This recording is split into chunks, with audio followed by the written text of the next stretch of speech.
Madam 500 টাকা ভিক্ষা দেন।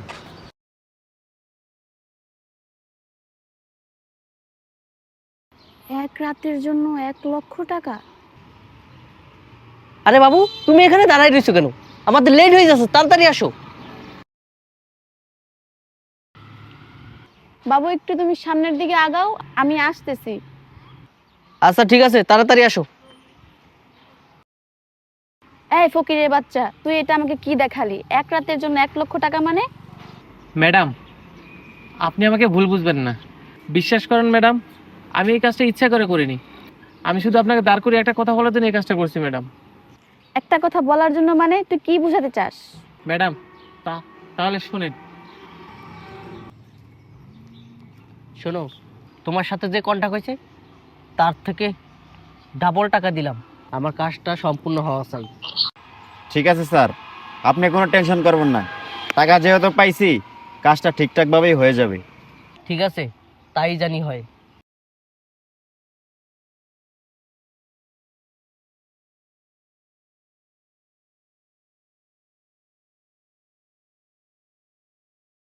কি? ও আমাকে মারার জন্য টাকা দিছে? জি ম্যাডাম। আচ্ছা ঠিক আছে, বিষয়টা আমি দেখতেছি।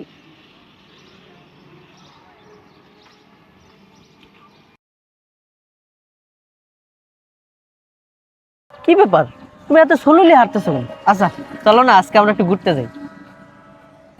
বাবু, আজকে না আমার ভালো লাগতেছে না, চলো না আমরা বাসায় চলে যাই। আরে কি বলো, চলো আমরা সামনের দিকে হাঁটি, আসো। এই কে তুই? কি করতেছিস স্যার? আরে তুই, তোকে না ওকে মারার জন্য আমি টাকা দিছি, তাহলে তুই আমাকে কেন মারতেছিস?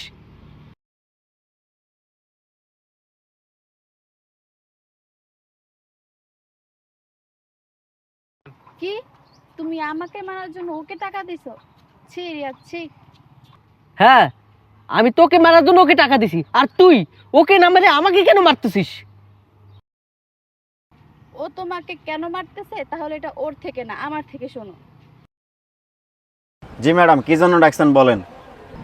শোনো, আমার হাজবেন্ড আমাকে মারার জন্য তোমাকে কত টাকা দিছে? মানে ম্যাডাম, টাকা? শোনো, তোমাকে আর মানে মানে করতে হবে না, আমি তোমাকে 2,00,000 টাকা দিব, তুমি ওকে এই দুনিয়া থেকে সরাই দিবা। এই নাও টাকা, কাজটা তো ঠিক মতো হয়। ম্যাডাম, আপনি কোনো চিন্তা করেন না, যেহেতু টাকা ডাবল দিয়েছেন, কাজটা ঠিকঠাক মতোই হবে। এবার বুঝতে পারছো ও তোমাকে কেন মারতে আসছে? আর ভাই, তোমাকে আর কাউকে মারতে হবে না, তুমি এবার যাও। কেন ম্যাডাম, আপনারা ওকে মারার জন্য আমাকে 2 লাখ টাকা দিলেন, তাহলে ওকে আমি কেন মারবো না? ভাই, আমি তোমাকে 2,00,000 টাকা দিছি ঠিক আছে, কিন্তু ওকে মারার জন্য না, ওকে বোঝানোর জন্য। ও আমার সাথে বিশ্বাসঘাতকতা করতে পারে, কিন্তু আমি না। ঠিক আছে ভাই, তুমি এখন যাও। আচ্ছা ঠিক আছে ম্যাডাম। আর তুমি কিভাবে পারলা আমার সাথে এমনটা করতে? আমি তোমাকে বিশ্বাস করে ভালোবেসেছিলাম, আর সেই তুমি কি না আমাকে মারার জন্য প্ল্যান করো? তুমি কি করে পারলে আমার সাথে এমন কাজটা করতে? আজকে আমার ভাবতেও লজ্জা লাগতেছে, আমি তোমার মতো একটা মানুষের সাথে এতদিন সংসার করছি। এই শোনো না, আমি সত্যি তোমার সাথে অনেক বড় অন্যায় করে ফেলছি। আসলে হয়েছে কি, আমি মিথ্যা ভালোবাসায় জড়িয়ে তোমার সত্যিকারের ভালোবাসাটাই ভুলে গেছি।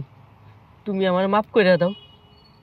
শোনো, মানুষের অপরাধের ক্ষমা হয়, কিন্তু তুমি আজকে আমার সাথে যেটা করলে এটার কোনো ক্ষমা হয় না। আর আমি চাচ্ছি না তোমার সাথে আর সংসার করতে। তুমি তোমার মতো থাকো আর আমি আমার মতো থাকি, আর সময় মতো ডিভোর্স লেটারটা পেয়ে যাবে। আসি।